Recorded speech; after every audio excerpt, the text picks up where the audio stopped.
Vamos a continuar con el doctor contador público y licenciado en administración, Richard Amaro Gómez, quien hablará sobre ajuste por inflación impositivo en la actividad agropecuaria.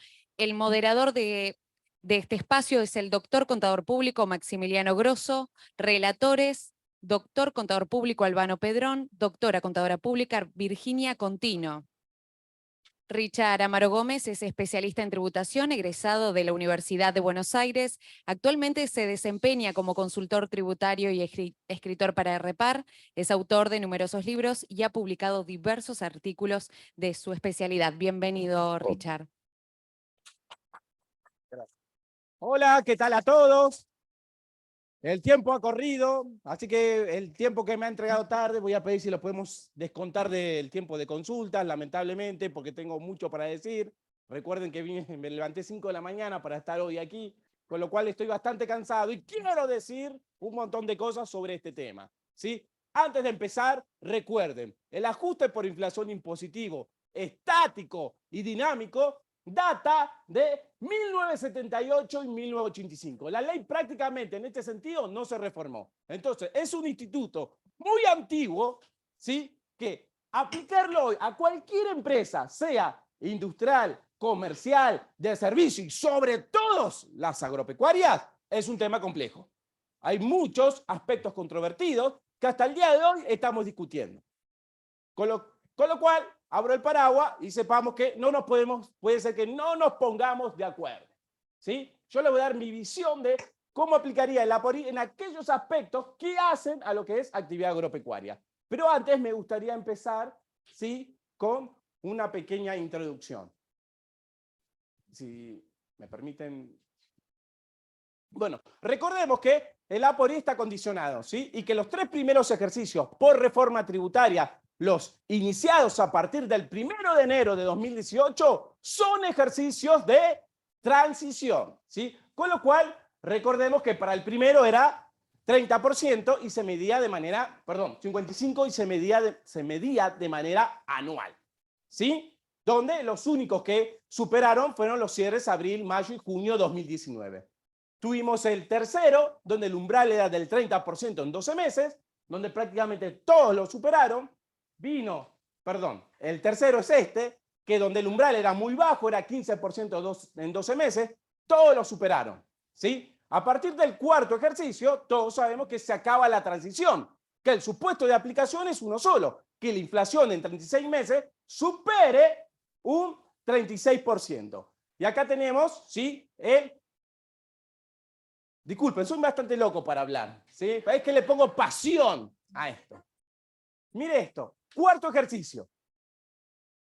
Fíjense, todos superaron el umbral cuando era el índice del 100% en 36 meses.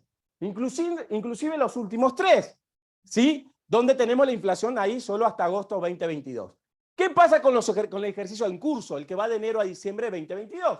Todos sabemos que hasta el día de hoy conocemos el IPC de agosto 2022, ¿sí? Y sabemos que el umbral se mide en 36 meses. Para el ejercicio que va de enero a diciembre nos falta 4 meses de inflación. Pero ya con lo que transcurrió se supera ampliamente el umbral. Todos los cierres de diciembre de 2022 van a tener que aplicar ajuste por inflación junto con todos los que le siguen. ¿Qué pasa con el ejercicio posterior a este? Fíjense que es el ejercicio, si no me equivoco, 2023, enero a diciembre 2023. ¿En cuánto tenemos que medir la inflación? 36 meses y tiene que superar el 100%. Hasta agosto 2022 faltan 16 meses. Y tan solo con 20 meses, el ejercicio diciembre 2023 superó ya el 100%. ¿Qué quiero demostrar con esto? Es que la inflación en Argentina es tan alta que el ajuste por inflación impositivo ya llegó para instalarse. Ya no importa si estamos hablando de un cierre 2022 o de un cierre 2023. Fíjense que cuánto falta, cuántos meses de información me falta, pero ya con la inflación acumulada, el primero superó ampliamente el 100%. ¿Sí? Aún en el cierre 2023, vamos a tener que aplicar el ajuste por inflación impositivo, ¿sí? Y con un agravante. ¿Cuál es el agravante para el ejercicio que va en 2022? El agravante que tenemos en el ejercicio que va de enero a diciembre de 2022 es que la inflación anual va a llegar a 3 dígitos. ¿Sí? Por favor, lean los diarios. Va a llegar a 3 dígitos con los ojos cerrados. Y más con, bueno, con los vaivenes del gobierno actual, olvídense, hasta lo vamos a superar los 3 dígitos. Vamos a estar 100%, 103 y algo, 110 vamos a llegar con la inflación que ya tenemos. ¿Sí? Y esto va a provocar que para nuestros cierres de diciembre de 2022, donde aplica el APORI, la cuantificación va a ser muy importante. Si ustedes tienen una empresa que le da pérdida por exposición a la inflación, la pérdida va a ser importante. Y si le da ganancia por exposición a la inflación, la ganancia va a ser importante. ¿Por qué? Porque la inflación anual que vamos a tomar para medir, para cuantificar esos resultados, es de 3 dígitos. Un disparate. ¿Sí? Acompáñenme, por favor, que quiero mostrarles algo. Y a esto se suma las normas de diferimiento, lo cual agrava aún para aquellas empresas que dan ganancia. ¿Por qué? Porque todos sabemos que a partir del cuarto ejercicio se acabó el diferimiento. Y si ustedes ven, ya los 3 primeros pasaron. Ahora, el cuarto ya pasó, estamos en el quinto, si estamos hablando de un cierre de diciembre de 2022. El APORI de diciembre 2022 va a estar dado por un sexto de 2019, un sexto de 2020 y el 100% de 2022. Con un índice de inflación anual que supera los 3 dígitos. Con lo cual, para aquellas empresas, pequeñas empresas que están fuertemente endeudadas, el APORI sabemos que le da ganancia. Este año le va a dar una ganancia impresionante. ¿Sí? Bien. Otro punto que quiero tocar antes de meterme bien en los temas agropecuarios es el siguiente. No nos olvidemos que los sujetos alcanzados, no hace falta decirlo, todos los sujetos empresas que tienen renta de tercera, entran todos en la aplicación del APORI. Quiere decir que no importa cómo está constituida jurídicamente la empresa agropecuaria, sea explotación unipersonal, sea sociedad de capital o sea sociedad de personas, debe aplicar el ajuste por inflación impositivo. Entonces, dicho en otros términos, la actividad agropecuaria no puede escapar al APORI. ¿Y por qué querría escapar las empresas agropecuarias al APORI? Porque si están fuertemente endeudadas, la técnica le da ganancia. Y este año le va a dar una ganancia impresionante. ¿Sí? Bien. Otro punto que quiero empezar es la técnica de aplicación. ¿Sí? Todos sabemos que el ajuste por inflación impositivo es una técnica directa, a diferencia del APORI contable. Fíjese que en el APORI contable se calcula un resultado por exposición a la inflación, pero a partir de las partidas no monetarias. Pero lo que genera el resultado por exposición a la inflación no cabe duda que son los activos y pasivos monetarios, solo que la técnica es indirecta, mientras que nuestra técnica impositiva, que necesita una fuerte actualización o reforma, es una técnica directa, no pierde tiempo en el camino indirecto. Toma en cuenta aquellas partidas que directamente producen un resultado por exposición a la inflación. Y acá viene el quid de la cuestión. Y en una empresa agropecuaria, la aplicación del APORI es similar a una empresa industrial o a una empresa comercial. No tiene grandes precisiones, ¿sí? en cuanto a que el método sea diferente por ser una empresa agropecuaria. Sí tenemos que tener en cuenta algunos puntos muy especiales cuando estamos en una empresa agropecuaria en relación a una empresa industrial o comercial. ¿Sí? Entonces, el APORI básicamente se aplica de la misma manera. ¿Sí? El único punto que nos ofrece serias dificultades es el tema de bienes de cambio y bienes de uso, porque en la actividad agropecuaria definir estos temas es un chino, es complicado. Ya la evaluación en la actividad agropecuaria es complicado. ¿Sí? Y todos recordemos que vamos al estático, que es la fase del ajuste por inflación impositivo que más dificultades nos va a acarrear. Ahí, ¿qué tenemos? Bueno, todos sabemos que tenemos que partir, si estamos en el ejercicio que va de enero a diciembre de 2022, tenemos que partir de los saldos a diciembre 2021. ¿Sí? Y ahí nos tenemos que preguntar si es una empresa que confecciona balance o no. Cuestión, empezamos la depuración para llegar a un activo computable y un pasivo computable, que son en definitiva lo que producen el resultado por exposición a la inflación. Luego el proceso lo saben. Una vez identificados los activos computables y los pasivos computables, tenemos que calcular el capital computable. que puede generar ganancias o pérdidas. ¿De qué depende que genere ganancias o pérdidas? De que el activo sea mayor que el pasivo computable y viceversa, ¿sí? Y luego este capital computable lo tenemos que cuantificar por la inflación de todo el año, ¿sí? Yo quería mostrarles este cuadro. Miren eso. Esos son los coeficientes del estático en el ejercicio 2019, 2020, 2021 y el que vamos a tener ahora en 2022 que se estima en 100%. Yo creo que va a superar aún el 100%. ¿Sí? Entonces fíjense que en este periodo fiscal, si el capital computable es de 2 millones, el ajuste por inflación impositivo estático es de 2 millones. ¿Sí? La inflación es del 100%. El coeficiente es 1. Si el capital computable es de 30 millones, mi ajuste por inflación impositiva, ¿de cuánto es? Para que vean que en diciembre de 2022 va a ser un ejercicio bastante atípico y más de un contribuyente se va a agarrar la cabeza. ¿Sí? Sí, bueno, pero el importante va a estar en diciembre 2022. Luego súmale en el sexto de 2019 y el sexto de 2020, donde los coeficientes eran menores. ¿Sí? Recuerden de que en el ajuste por inflación impositivo, en general, que de ganancia o que de pérdida, depende de qué? Del estático.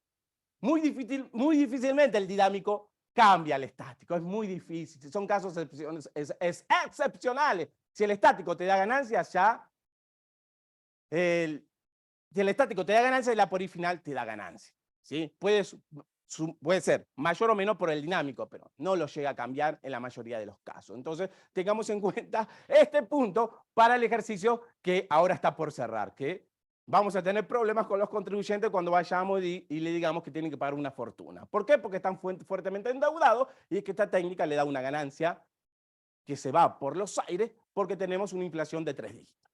¿Sí? Bien. ¿Qué sucede ahora con la depuración del estático?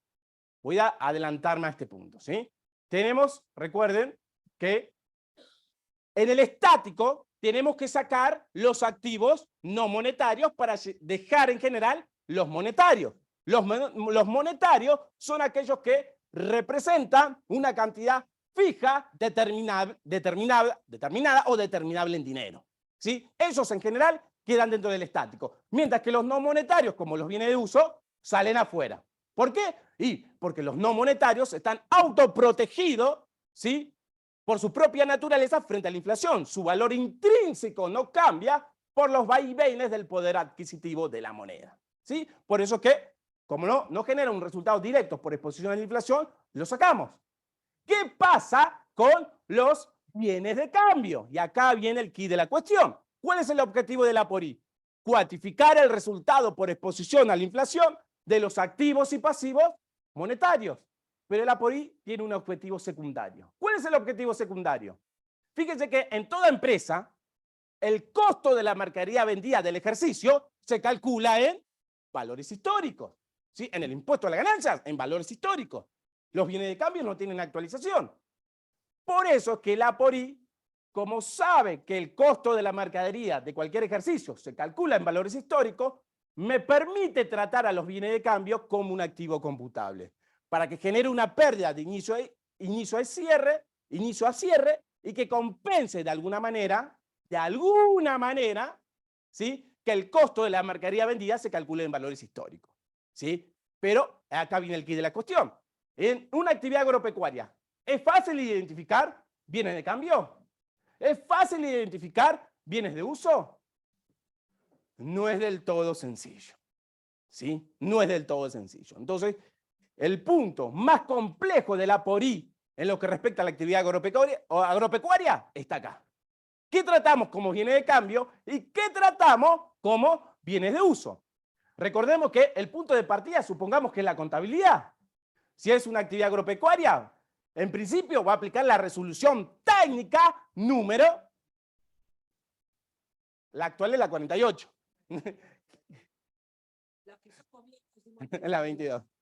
Que habla de activos biológicos, ¿sí? Que generó un nuevo rubro, activos biológicos, donde la RT te dice claramente que son los animales y plantas afectados a la actividad agropecuaria y donde tenemos activos biológicos en desarrollo, en producción y terminado. Uno diría, Y este rubro de activos biológicos, ¿cómo lo tratamos en el APORI? ¿Son todos realmente bienes de cambio? ¿O hay bienes de uso ahí metidos? Ya les digo que la RT 48 te dice para activos biológicos en producción, te menciona plantas y animales destinados a función reproductiva. Con lo cual uno dice, uy, ¿son bienes de cambio estos? Con lo cual tenemos un problema, que tenemos que depurar este rubro para el APORI. ¿Cómo lo depuramos? ¿Dónde está la definición de bienes de cambio y bienes de uso? Ni la ley del impuesto a la ganancia, ni su decreto reglamentario definen el tema. Entonces, ¿qué diríamos? Y recurramos a los temas, a la norma contable, a la RT número 9, ¿sí? Que define qué es bien de cambio y qué es bien de uso. ¿Sí? ¿Bastaría tomar esa definición para depurar el rubro activos biológicos? ¿Bastaría? Escuchen bien. Hay un principio que se aplica en materia tributaria. ¿Cuál es ese principio? Lo dijo la Corte Suprema de Justicia de la Nación en la causa Industria Plástica Dacor. ¿Sí? Mi esposa dijo, menos mal que te dejan al final a vos. Vas a despertar al mundo entero. ¿Sí? Entonces, ¿qué dice Industrias Plásticas Dacor?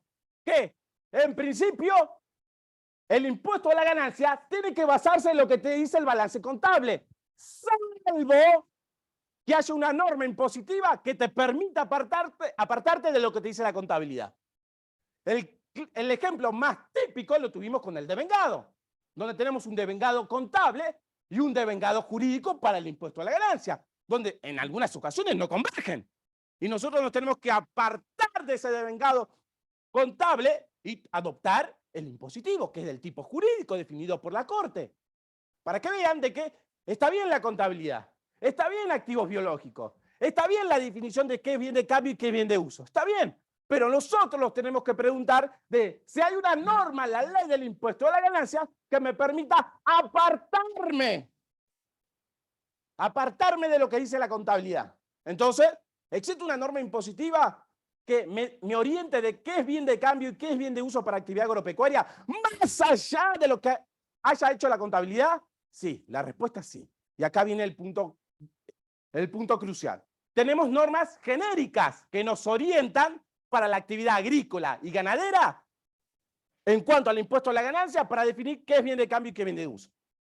Normas genéricas, que son simplemente orientativas. Y tenemos una norma específica solo para la actividad ganadería, ¿sí? Entonces voy a empezar con la actividad agrícola. Bien, si van al artículo 55 en adelante, la ley del impuesto a la ganancia habla de evaluación de existencias al cierre, habla de bienes de cambio, y ahí nos menciona la cementera. Con lo cual, tenemos argumentos para decir que una cementera, que corresponde a la tierra sembrada desde el laboreo hasta la cosecha, es, sin lugar a duda, un bien de cambio. ¿Sí? La ley del impuesto a la ganancia nos respalda en esto, lo está evaluando como bien de cambio. Más allá de la evaluación, que no me voy a meter en ese tema.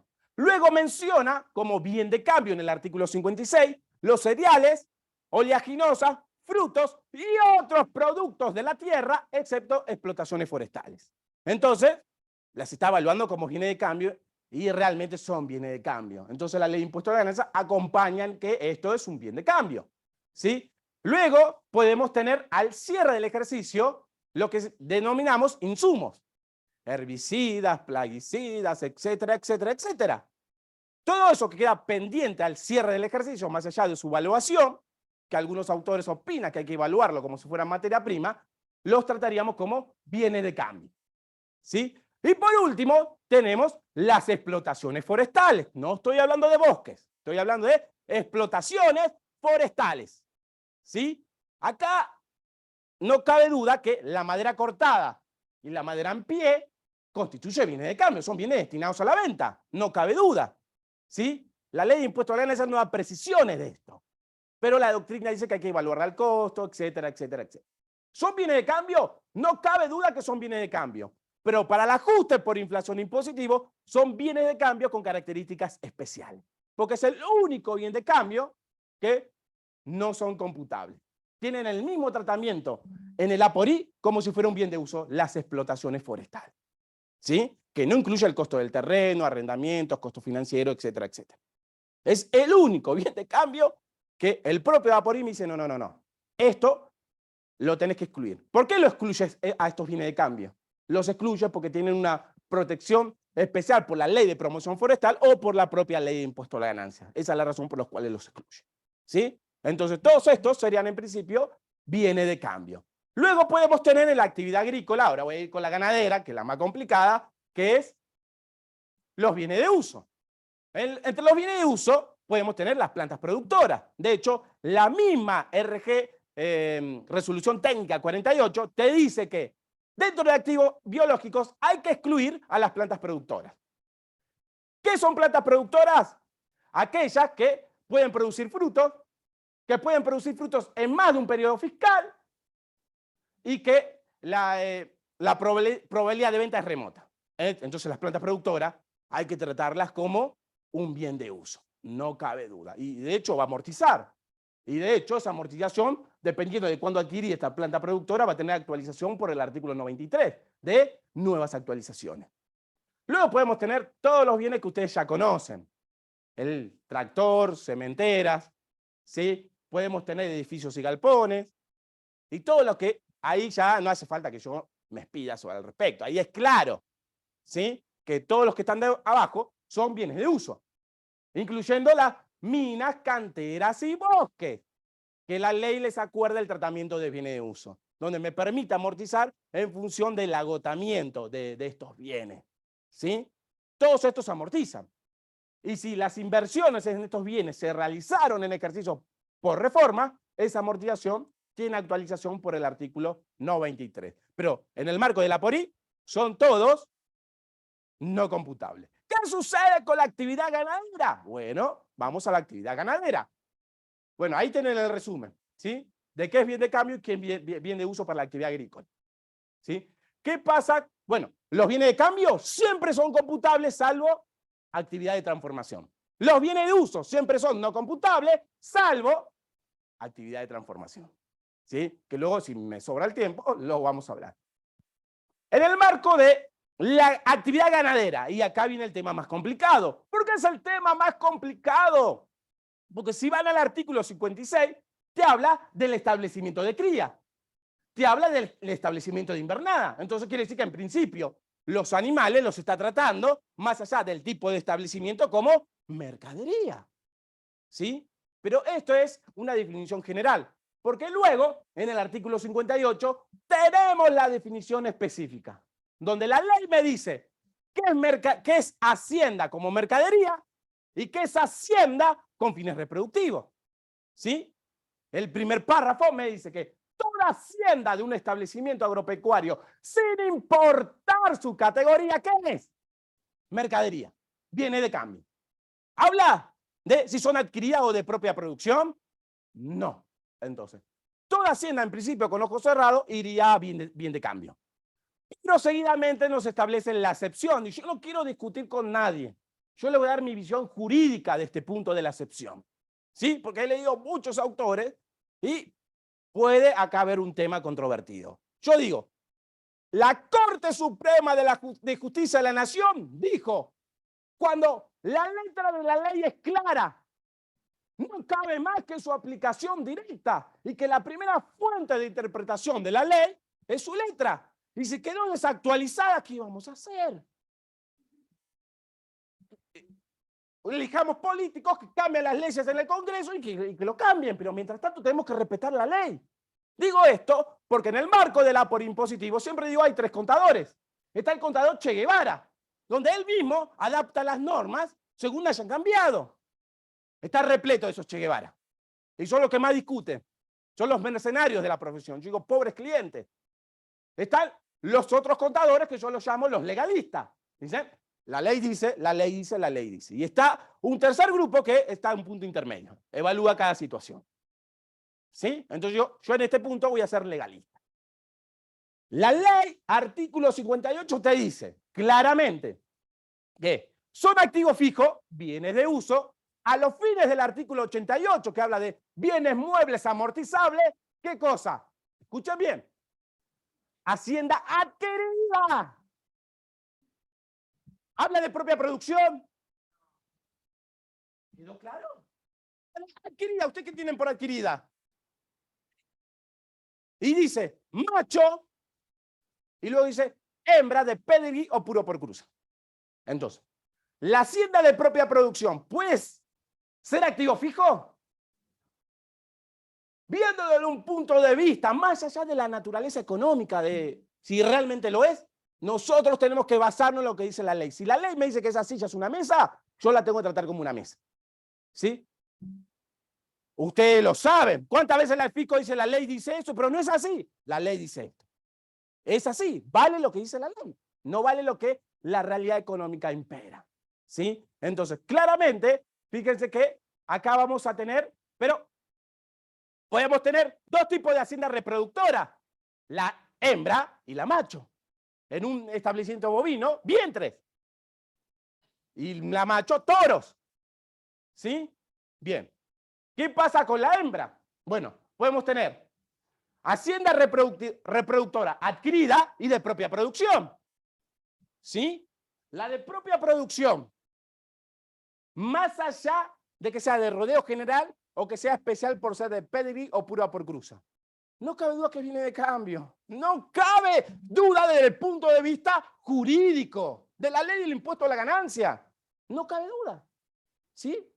Y la adquirida, la que es de rodeo general, viene de cambio. O sea, la ley dice, salvo esto, todo lo demás que es.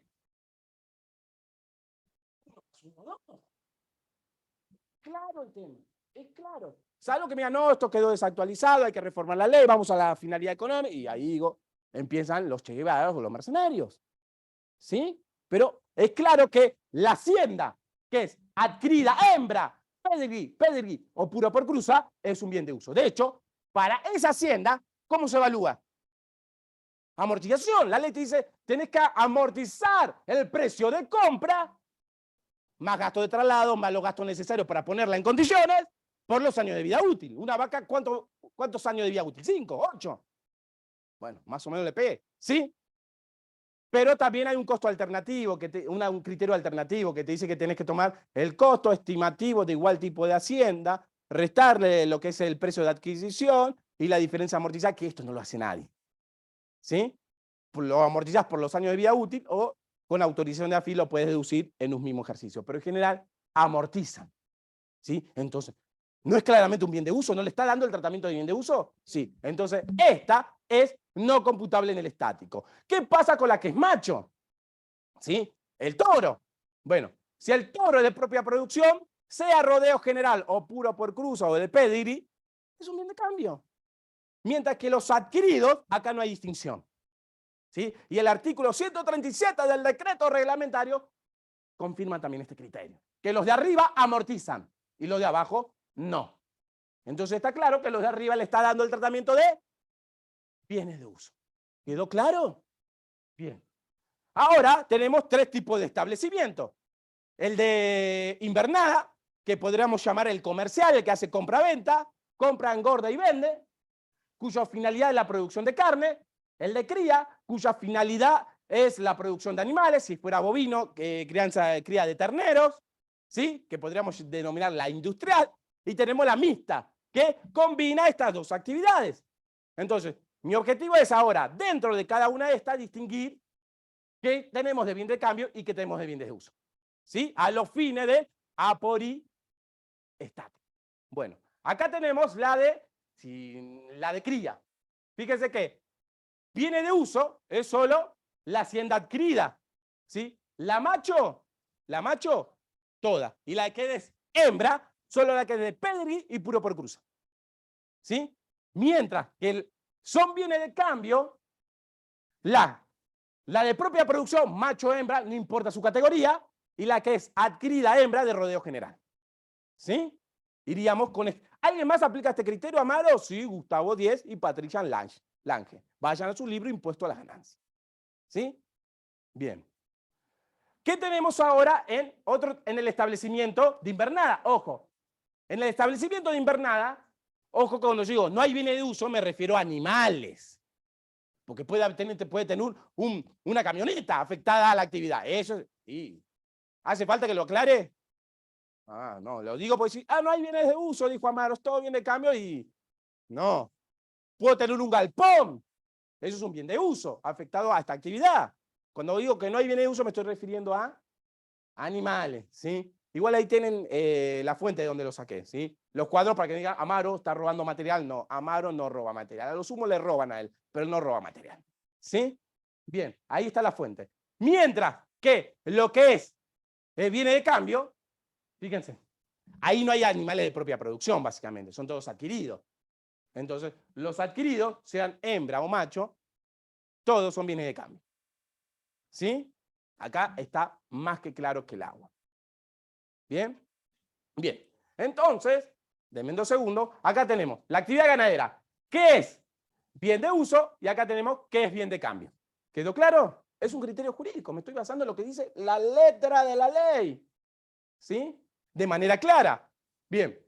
Los bienes de cambio, ojo, que son todos computables, salvo actividad de transformación, y los bienes de uso son todos no computables, salvo actividad de transformación, que ahora, si me queda un poquito de tiempo, lo desarrollamos. ¿Sí? Denme 2 segundos. Actividad de transformación. Una pregunta, doctor. ¿Y lo que es praderas, verdeos, y tiene un nombre más? Praderas, verdeos, bueno, ya me voy a acordar. Lo que es praderas y verdeos, pasturas, qué bien, ahí está, pasturas. ¿Qué tratamiento le damos? ¿Escucharon? Es un bien de uso, porque en general la doctrina, ¿sí? Entre ellos Luis Omar Fernández dice de manera clara, así como también acompaña a Josefina Bavera, que en realidad las pasturas se van a utilizar en más de un periodo fiscal. Entonces tiene el tratamiento de bienes muebles amortizables. Y esa amortización tiene actualización por el 93, de acuerdo de cuando hice la inversión. ¿Sí? ¿Y el tambo? Bueno, el tambo, hay que tener en cuenta que el tambo, la ley no define el tratamiento del tambo. Establecimiento de cría. Entonces, lo que dije para establecimiento de cría, ¿qué aplica? Al tambo. ¿Sí? La vi el otro día en el video que habló de evaluación y dije, mira vos qué definición. No hay tambo si no hay cría. Y es así. ¿Sí? Bien. ¿Quedó claro? Bien. Actividad de transformación. Ojo que todos recordamos lo siguiente. Denme 2 segundos que necesito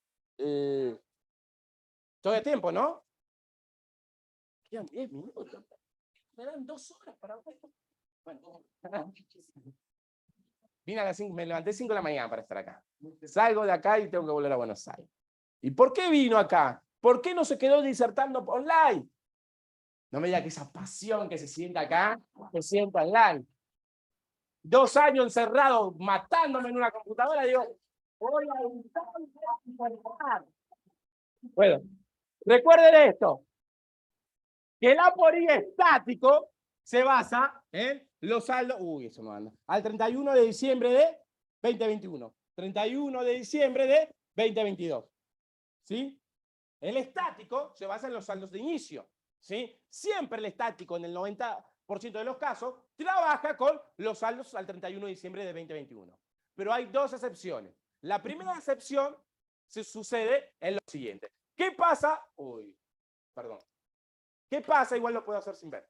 ¿Qué pasa si yo acá tengo en el activo, estos marcadores no andan, joder, Jesús. No, esto tampoco. Bueno, activo total. ¿Sí?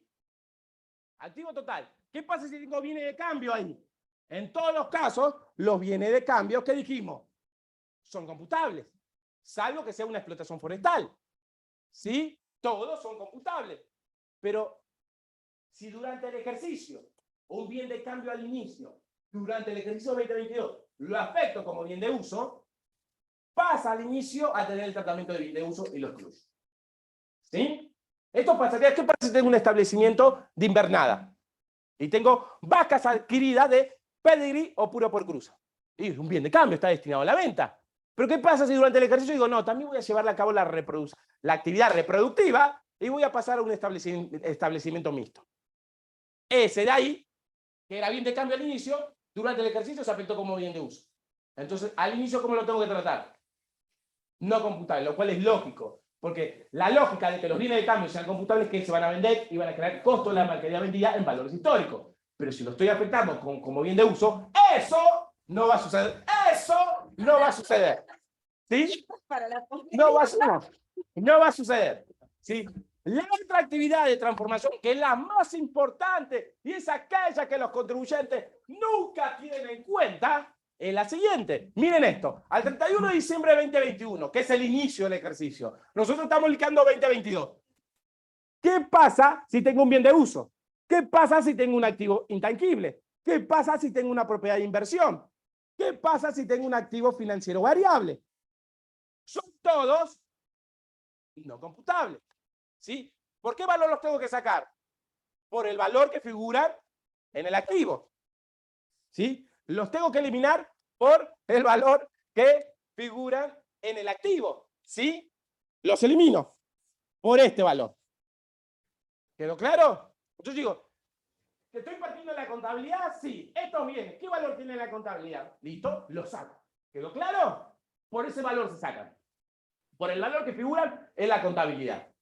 Pero si durante el ejercicio, ¿sí? 2022, se realizar es sinónimo de vender o entregar como medio de cambio, la ley me dice que esto que lo saqué, los tengo que volver a incorporar al estático.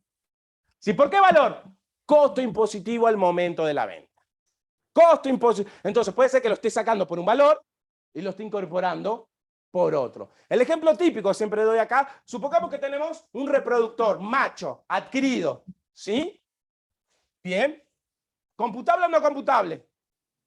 Establecimiento de cría, no computable. Lo sacamos, lo eliminamos por su valor contable, ¿sí? Pero ¿qué pasa si durante 2022 lo vendo? ¿Qué tengo que calcular si lo vendo? O lo entrego como medio de cambio para cancelar una obligación. El resultado de la venta. ¿Cómo se calcula el resultado de la venta? Precio de venta neto menos costo computable. ¿Cuál es el costo computable de un reproductor amortizable como es un todo adquirido? Valor residual al cierre del ejercicio anterior. Y tiene actualización por el 93. Si lo adquiriste después de... Escuchen bien, se lo digo rápidamente, ya que el tiempo pasa. Miren esto. Lo compré en 2019, acá, en mayo. ¿Lo ven todos? Sí. Tengo el reproductor amortizable. Acá lo vendo en octubre de 2022. Precio de venta van a poner 100.000. Bien, tengo que calcular el costo computable. Voy a calcular, entonces, valor residual ¿a qué fecha? ¿Cuándo lo compré este reproductor? ¿Tiene actualización por IPC? Entonces, la actualización que va a tener este valor residual va a ser de mayo 2019 a diciembre, mayo 2019 vamos a ver. Mayo 2019 a mayo 2021. ¿Diciembre 2021? Dije de mayo 2019 a diciembre 2021, no importa. ¿Se entendió ahora? Sí, bien, perfecto. Entonces voy a tener un valor residual, supongamos 50.000, parcialmente actualizado, porque está actualizado hasta el cierre del ejercicio anterior. Pero al 31 de diciembre de 2021, ¿el toro existía? Sí existía, porque se vendió, acá se vendió. Entonces, ¿lo tengo que eliminar del activo? ¿Por qué valor? Por el valor que me figura acá. ¿Sí? Lo elimino. Pero lo estoy realizando durante el ejercicio. ¿Qué tengo que hacer? Y en ese caso, ¿por qué valor? 50.000. Entonces, como el valor está actualizado al cierre del ejercicio anterior, el APORI le va a dar la actualización que le falta. ¿Quedó claro? Para que vean que todos estos conceptos que lo aplicamos a bienes móviles amortizables, también aplica a la actividad ganadera y hasta agrícola. Porque si vende una planta productora, que era un bien de uso, tiene este tratamiento. ¿Sí? Y escuchen bien, la ley del impuesto de la ganancia es clara al respecto, en lo que es actividad ganadera. Porque te dice en el artículo 106, ¿sí? En el 106, inciso A, punto 3, que los bienes muebles no amortizables, incluidos los reproductores amortizables, son no computables. Entonces ahí cerramos todo el marco normativo en lo que es la actividad agropecuaria. ¿Sí? ¿Me pueden poner 2 segundos el PowerPoint? ¿Cuánto tiempo me falta? ¿Sí? Porque quiero hablarles ahora de dinámico. ¿Sí? Si yo adquiero un bien de uso, ¿qué me genera? Dinámico positivo. siempre y cuando lo mantenga al cierre, porque si lo adquiero y lo vendo en el mismo ejercicio, no genera nada. ¿Quedó claro? Sí. Bien, entonces, todos esos que vimos en la actividad agrícola y ganadera, con esos cuadros que son bienes de uso, los adquiero durante el ejercicio y los mantengo al cierre, genera un dinámico positivo. Y si no los pago, se los debo al proveedor. Tenés una deuda que el año que viene te va a jugar en el estático. La conclusión es que no importa si pagás o no pagás. Compraste un activo no computable con un bien de uso, generas un dinámico positivo. Lo que quiero mostrarles es lo siguiente. Miren esto. Estos son los coeficientes de enero a diciembre 2020. Y estos son los coeficientes de enero a diciembre 2021. ¿Quedó claro? Van en orden decreciente. Todo ejercicio se comporta de esta manera. ¿Dónde está el coeficiente cero? ¿En qué mes? Diciembre. ¿Y el coeficiente más alto? Voy a recomendarle a mi productor ganadero que aporte capital para su actividad en diciembre. El coeficiente cero. Y el aporte de capital que genera un APORI negativo. ¿Qué le tengo que recomendar? No, espera enero del próximo año, ya que en enero del próximo año, el 2023, ¿ustedes qué sabieron? ¿Qué aplica en enero 2020, en el ejercicio 2023? Ajuste por inflación. Entonces, ese aporte de capital lo logro diferir al menos un mes, y en el APORI siguiente va a generar una pérdida impresionante porque va a tomar el primer coeficiente, que es el más alto, porque tiene este comportamiento. Esto es la medida que no está asfixiado. Me dice, pero estoy asfixiado, no le puedo pagar a mí. No, en la medida que se pueda diferir. De más está decir, ¿qué pasa si mi productor ganadero quiere comprar reproductores para un establecimiento de cría todos machos? Digo, ¿me conviene que lo haga en estos últimos 4 meses del año? Porque miren cómo va el coeficiente. ¿Conviene? Conviene, porque el coeficiente es menor. Y no, voy a esperar al principio del año que viene. Digo, hacer el esfuerzo, endeudate ahora, pero comprarlo ahora. ¿Sí? Porque el impacto en el APORI va a ser menor porque el coeficiente va en baja. Y si puedes esperar a diciembre, ¡gloria! El coeficiente es cero. Para que vean que esto nos permite tener visualización de cómo recomendar a nuestro cliente hacer una planificación fiscal de cuándo le conviene aportar dinero a la explotación, o sacar dinero de la explotación, o comprar bienes de uso. ¿Sí? Porque esto también sucede con los retiros. Digo, necesito retirar plata. A diciembre, y retirar todo lo que quiera. El coeficiente es cero. ¿Está bien? Y esto nos sirve. ¿Por qué? Porque ya sabemos que 2022 se aplica por I. El cierre 2023 ya sabemos con ojos cerrados aplica por I. Entonces, nos permite hacer planificación fiscal. ¿Hay otros ítems de planificación fiscal en todo esto? Y es medio difícil el ajuste por inflación impositiva hacer planificación fiscal. Alguien acá me diría, a mí me conviene ahora cerrar diciembre 2021 diciembre 2022 con la mayor cantidad de bienes de cambio, alguien me va a decir. ¿Por qué? Porque al ejercicio siguiente esos bienes de cambio van a generar una pérdida de inicio a cierre. Yo le digo, sí, pero en el ejercicio 2022 te va a generar un resultado por tenencia que tal vez no compense esa pérdida del ejercicio siguiente, con lo cual hay que ver cada caso en particular. ¿Está bien? ¿Está bien? Para que vean de que hay que analizar cada caso particular. ¿Sí? Que el APORI, de acuerdo a esta técnica lamentable, no se puede hacer planificación fiscal. Y salvo lo que es esto que les mencioné, de cuándo me conviene aportar capital o hacer un dinámico positivo por retiro o compra de bienes de uso. ¿Sí? Último punto. ¿Hay proyectos de reforma de esto? El último proyecto de reforma fue el último año de Cambiemos, luego que perdió las PASO. Por eso no prosperó el proyecto. ¿Sí? ¿Era bueno el proyecto? Era excelente. Igual, excelente para el contribuyente, malo para ustedes. Porque proponía 2 APORI, estático y dinámico. Uno para fuente argentina y otro para fuente extranjera. Ya, para fuente argentina es complicadísimo, imagínense si le agregamos uno más. ¿Sí? Así que, al día de hoy, no hay perspectiva de reforma. Y más como viene el gobierno de turno, creo que muchos cambios impositivos no va a dar porque ya sabe que, bueno, ustedes saben cómo viene. ¿Sí? Seguramente va a aguantar con la situación impositiva hasta Dios sabe cuándo. Quiere decir que no hay perspectiva de que esto cambie. ¿Sí? Puede ser que el último mes del año, nos suceda lo que quiso hacer el presidente el año pasado, sacar en la ley de presupuesto que el APORI del ejercicio se difiera. La ley de presupuesto no prosperó y aplicamos 100%, con lo cual hay que estar atento. Puede ser que lo saque, lo intentó el año pasado y no le funcionó. Hay que ver si este año puede hacer. que en vez de computar el 100% y más en este ejercicio donde tenemos 3 dígitos. ¿Sí? Bueno, gente, vamos a las preguntas. Bueno. Hola, hola. ¿Está abierto?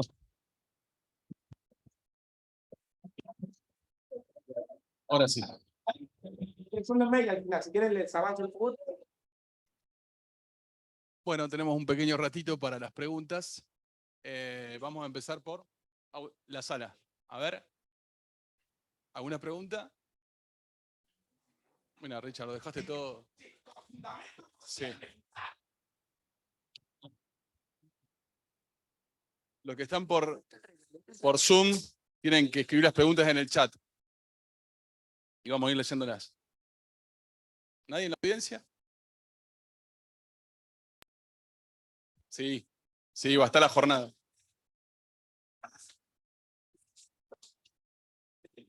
Correcto. ¿En el chat hay?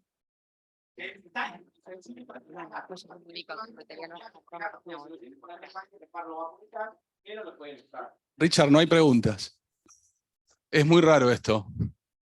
¿Qué pasa? Algo pasa. Algo está pasando. No es normal en vos que no haya preguntas. O están todos perdidos o entendieron todo. ¿Qué opinas? Allá. Bueno, hay una pregunta. Bueno, por fin. Ahí tenemos. ¿Le alcanzamos el micrófono, por favor, al colega? Ahí está.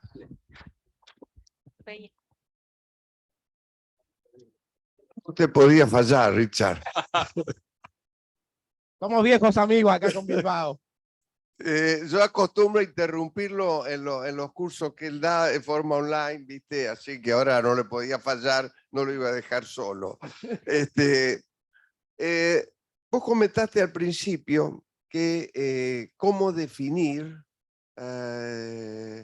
dónde me fijo cuando estamos con los activos y pasivos computables, si voy a la parte fiscal, a la normativa fiscal, a la normativa contable, se mencionó la resolución técnica contable, pero yo diría que la fuente originaria y la primigenia, la que tenemos que recurrir es a la ley del impuesto a las ganancias. ¿Por qué? Porque en el año 78 la normativa contable estaba prácticamente poco desarrollada en materia de norma, y como vos bien dijiste que del 78 en adelante se modificó poco y es siempre lo mismo, o nada se modificó en cuanto a las normas del ajuste por inflación estático y dinámico, entonces hay que recurrir como en primer término a la normativa fiscal. Te aclaro, por ejemplo, que en esa época las SRL no tenían obligación de presentar balance y podían determinar sus resultados fiscales mediante formularios. Y bueno, ni hablemos de explotaciones unipersonales, sociedades de hecho, que hay muchísimas en la explotación agropecuaria, que de eso estamos tratando.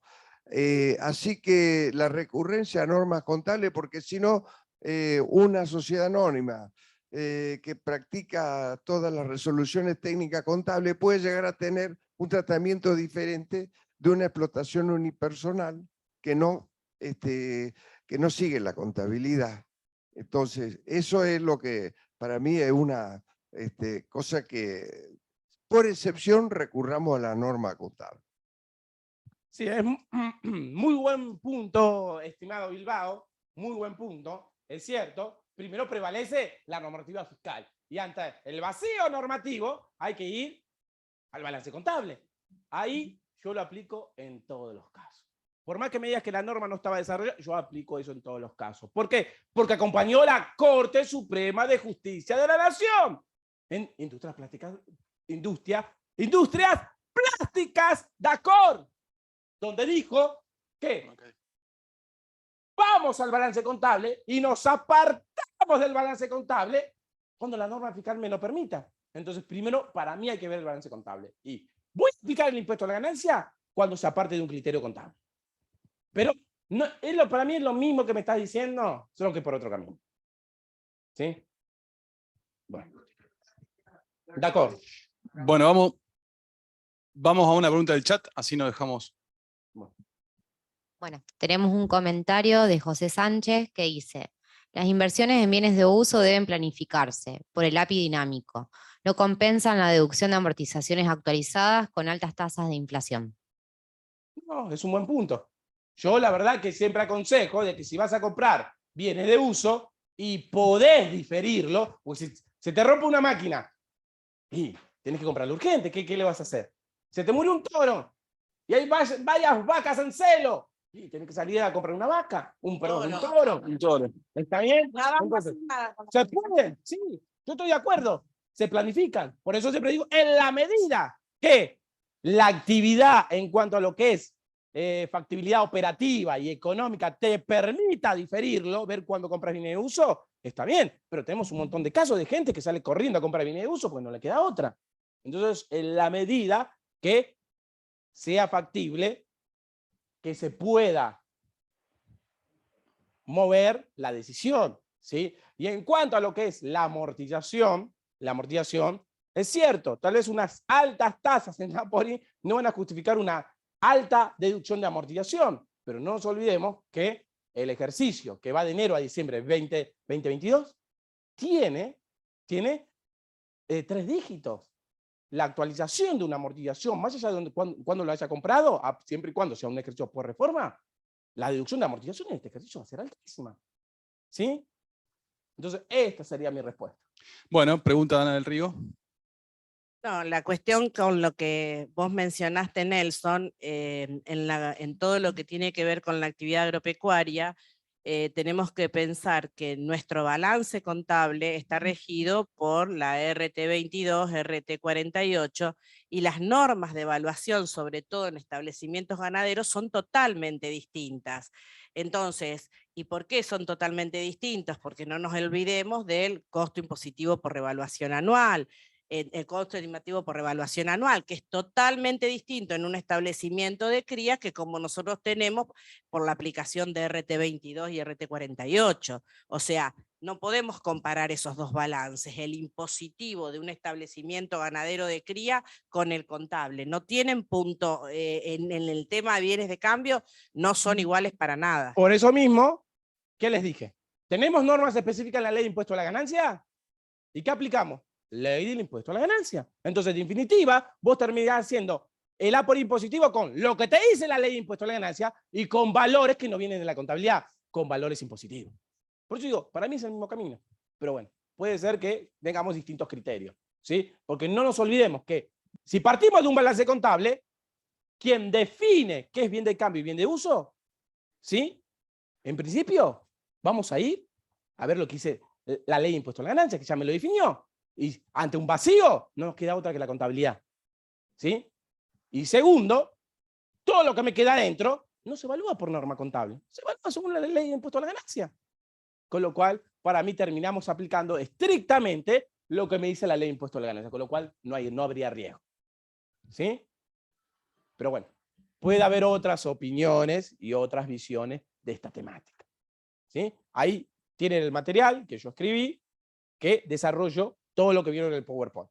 ¿Sí? Si tienen una duda, ahí tienen mi dirección de mail. No me escriban chocros así, vayan al punto y yo más o menos me doy cuenta de cuál es el punto. ¿Sí? Y póngame en un teléfono abajo, porque si es un tema complejo, ¿sí? No voy a estar escribiéndote así. Te llamo y lo resolvemos rápidamente. Acá hay gente que sabe que los he llamado y le he dicho, no, para mí esto es así. ¿Sí? Y usted se dedica a eso y a mí me gusta enseñar, así que lo hago con pasión. Aparte, cuando me llaman y me plantean dudas, digo, uy, un nuevo tema para un nuevo artículo. Bueno, Dios los bendiga, muchas gracias. Nos vemos en una próxima oportunidad. ¿Sí? Bueno.